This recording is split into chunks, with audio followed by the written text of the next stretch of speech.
কল্পনা করুন একটি সোনার দোকান, যেই দোকান অলমোস্ট ব্যাংক্রাফট হতে চলেছে। কোনো মানুষই সেই দোকান থেকে গয়না বানায় না, কারণ লোকজন তাদের ডিজাইন একদমই পছন্দ করেন না। ঠিক এই কারণের জন্য ওই দোকানের আর্নিং পাওয়ার প্রায় জিরো।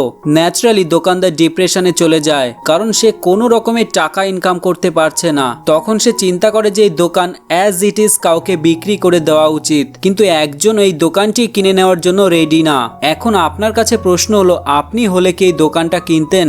আমাদের মধ্যে বেশিরভাগ মানুষ এটা বলবে যে কেন আমি এই দোকান কিনতে যাব, এটা তো অলরেডি একটি ফ্লপ বিজনেস। কিন্তু প্রশ্ন হলো, এখনো পর্যন্ত আপনি এই দোকানের দাম জানেনই না।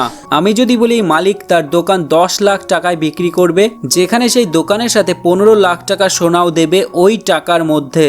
এবার আবার যদি আপনাকে প্রশ্ন করা হয় যে এই দোকানটি কি আপনি কিনবেন, তখন আপনার কি আনসার হবে? যদি আমরা বুদ্ধিমান হই তাহলে আমাদের উত্তর হবে হ্যাঁ, অবশ্যই আমি দোকানটা কিনতে চাই, কারণ 10 লাখ টাকা দিয়ে তো 15 লাখ টাকা সোনা এমনিতেই পেয়ে যাচ্ছি। আপনি যদি দোকানটা কিনে থাকেন তাহলে আপনি ওয়ারেন বাফেটের গুরু বেঞ্জামিন গ্রাহামের একটি মেথড মাস্টার করে নিয়েছেন, যাকে বেঞ্জামিন গ্রাহাম নেট মেথড বলছেন এবং ওয়ারেন বাফেট একে সিগার বাট মেথড বলছেন।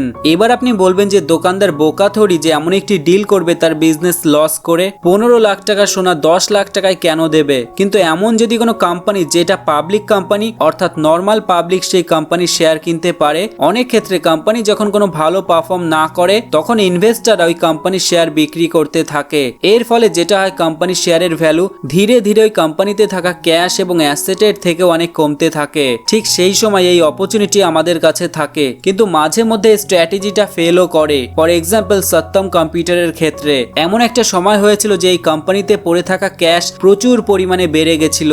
এবার ওই কোম্পানি আগের থেকে অনেক বেশি সস্তায় পাওয়া যাচ্ছিল। ঠিক এই সময় বেঞ্জামিন গ্রাহামের এই স্ট্র্যাটেজি মেনে যদি আমরা ইনভেস্ট করে থাকতাম তাহলে আমাদের পুরো ইনভেস্টমেন্ট বরবাদ হয়ে যেত। এর মানে হলো যা ক্যাশ সত্যম কম্পিউটার তাদের ব্যালেন্স শিটে দেখাচ্ছিল সেই সমস্ত কিছু মিথ্যা ছিল। ঠিক এই কারণে এটাকে এক স্ক্যাম বলা চলে। এনিওয়েজ, একজন কমন ম্যান প্রেডিক্ট করতেই পারবে না যে কোম্পানির ফিউচার কি হবে বা কেমন ভাবে পারফর্ম করবে। তারা শুধুমাত্র কোম্পানির প্রেজেন্ট এবং পাস্টের ডেটা রিসার্চ করে। বেঞ্জামিন গ্রাহাম বলে আমাদেরও এই প্রেজেন্ট এবং পাস্ট অ্যানালাইজ করেই ইনভেস্ট করা উচিত। কিন্তু টুইস্ট তখনই আসে যখন ওয়ারেন বাফেটের দেখা হয় চার্লি মাঙ্গারের সাথে। তিনি বলেন বেঞ্জামিন গ্রাহামের এই পার্টিকুলার ইনভেস্টমেন্ট স্ট্র্যাটেজিটি ঠিক নয়। ইনফ্যাক্ট চার্লি মাঙ্গার ওয়ারেন বাফেটকে বলেন যে সেই সমস্ত কোম্পানিতে ইনভেস্ট করা উচিত যা গ্রো হচ্ছে মান্থ বাই মান্থ, কারণ একটি ভালো কোম্পানি প্রতি বছর তাদের প্রফিট ইনক্রিজ করতেই থাকবে। এর জন্য লং টার্মে এই কোম্পানির শেয়ার প্রাইস তাদের প্রফিটের মতোই বাড়তেই থাকবে। কম্পাউন্ডিং এর জন্য লং টার্মে এই কোম্পানিতে করা ইনভেস্টমেন্ট প্রচুর বেড়ে যাবে। তখন ওয়ারেন বাফেট চার্লি মাঙ্গারের কথা মতো তার ফিলোসফি চেঞ্জ করে দিয়েছিলেন। সেই দিন থেকে আজ পর্যন্ত ওয়ারেন বাফেট এই মেথড মেনে ইনভেস্ট করে আসছেন, আর ফলাফল আমরা সবাই জানি। ওয়ারেন বাফেট বলেন যে it's far better to buy a wonderful company at a fair price than a fair company at a wonderful price. এর মানে হলো অ্যাভারেজ কোম্পানিকে সস্তায় কেনার চেয়ে অনেক বেশি বেটার একটা ভালো কোম্পানিকে ঠিকঠাক প্রাইসে কেনা। এই সমস্ত বিষয় মাথায় রেখে ওয়ারেন বাফেট কোকাকোলা এবং ব্যাংক অফ আমেরিকার মতো কোম্পানিতে ইনভেস্ট করেছেন। এই দুটি কোম্পানিতে ওয়ারেন বাফেটের প্রায় $19 বিলিয়ন এরও বেশি স্টক আছে।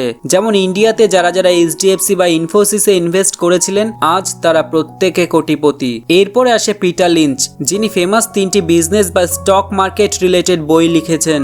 এর মধ্যে প্রথম বই learn to earn, second one upon Wall Street, third beating the street. এই 3টি বই ভীষণ পপুলার। এমন প্রচুর লোক আছে যারা পিটার লিঞ্চের ইনভেস্টমেন্ট ফিলোসফি অলরেডি ইমপ্লিমেন্ট করা স্টার্ট করে দিয়েছেন, যার মধ্যে ইন্ডিয়ার ওয়ারেন বাফেট নামে খ্যাত রাকেশ ঝুনঝুনওয়ালাও ছিলেন। অ্যাকচুয়ালি পিটার লিঞ্চের ফেমাস হওয়ার পেছনে আরেকটি বড় কারণ ছিল যে তিনি পার্সেন্টেজের দিক থেকে ওয়ারেন বাফেটের থেকেও বেশি রিটার্ন কামিয়েছিলেন। ইয়েস, তিনি ওয়ারেন বাফেটকেও বিট করেছিলেন। পিটার লিঞ্চের মেইন ফর্মুলা হলো যেই কোম্পানিতে আপনি ইনভেস্ট করতে চাইছেন সেই কোম্পানির নাম্বারসগুলোর একটু বেসিকটা জেনে নিন। এটা চেক করুন যে কোম্পানির কত লোন আছে, কোম্পানিতে ফাইন্যান্সিয়াল ক্রাইসিস সার্ভাইভ করার জন্য যথেষ্ট পরিমাণে ক্যাশ আছে কিনা, যাতে করে সেই কোম্পানি খারাপ সময় ফেল না করে। এই সমস্ত কিছু করার পর তিনি বলেন যে আমাদের বেশিরভাগ টাইম এবং এনার্জি এটা অবজার্ভ করতে কাজে লাগানো উচিত যে এই কোম্পানির অ্যাকচুয়াল বিজনেস মডেলটা ঠিক কি, আগামী 5-6 বছরে কাস্টমারকে কি করে অ্যাকোয়ার করবে, প্রোডাক্টের ফিউচার পোটেনশিয়াল কি, তাদের কম্পিটিটার্স কে কে।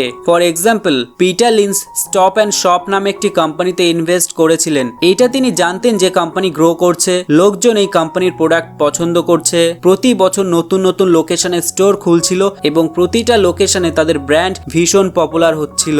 এবার প্রতি কোয়ার্টারে তিনি এটা চেক করতেন যে কোম্পানি ঠিক তেমন ভাবে পারফর্ম করছে কি আগের থেকে অনেক খারাপ পারফর্ম করছে। যদি আরো খারাপ পারফর্ম করে তাহলে এগেইন ভালো করে রিসার্চ করুন। এরপরেও যদি মনে হয় ফিউচারে অনেক রিস্ক আছে, সেই ক্ষেত্রে দেরি না করে টাকা তুলে নিন। যদি ইন্ডিয়ার কথা বলি তাহলে পেজ ইন্ডাস্ট্রিজ যখন জকি ব্র্যান্ড ইন্ডিয়াতে এনেছিল সেই সময় তাদেরও সেম সিনারিও ছিল।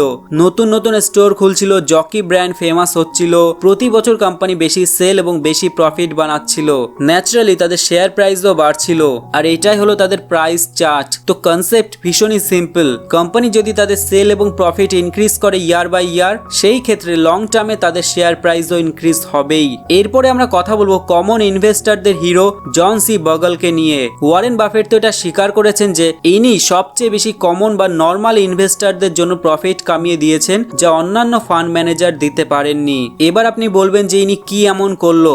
সবার প্রথমে তিনি ইন্ডেক্স ফান্ডের কনসেপ্ট ক্লিয়ার করেছিল, যা তিনি একটি ভীষণ ফেমাস লাইনের মাধ্যমে বুঝিয়েছিলেন, do not look for the needle in the haystack, just buy the haystack. অর্থাৎ খড়ের মধ্যে সুই খোঁজার চেয়ে অনেক বেটার পুরো খড়টাকেই কিনে নেওয়া। অর্থাৎ এক এক করে ইন্ডিভিজুয়াল কোম্পানি খোঁজা যা ভালো পারফর্ম করছে তারপর তাতে ইনভেস্ট করা। এর চেয়ে অনেক বেটার আমাদের দেশের টপ কোম্পানিতে ইনভেস্ট করা। আমেরিকার ক্ষেত্রে S&P 500 অর্থাৎ তাদের 500টি টপ কোম্পানি, বাংলাদেশের DSE 30 ইন্ডেক্স অর্থাৎ বাংলাদেশের টপ 30টি কোম্পানি, ইন্ডিয়ার ক্ষেত্রে নিফটি 50 এবং সেন্সেক্স। অর্থাৎ এখানে ইনভেস্ট করার পর 20 থেকে 30 বছর এর দিকে আর ফিরে তাকানোই উচিত না। ইন দ্যাট ওয়ে আমরা ইনভেস্ট করলে প্রচুর টপ পারফর্মিং মিউচুয়াল ফান্ডকেও ভীষণ ইজিলি বিট করতে পারবো।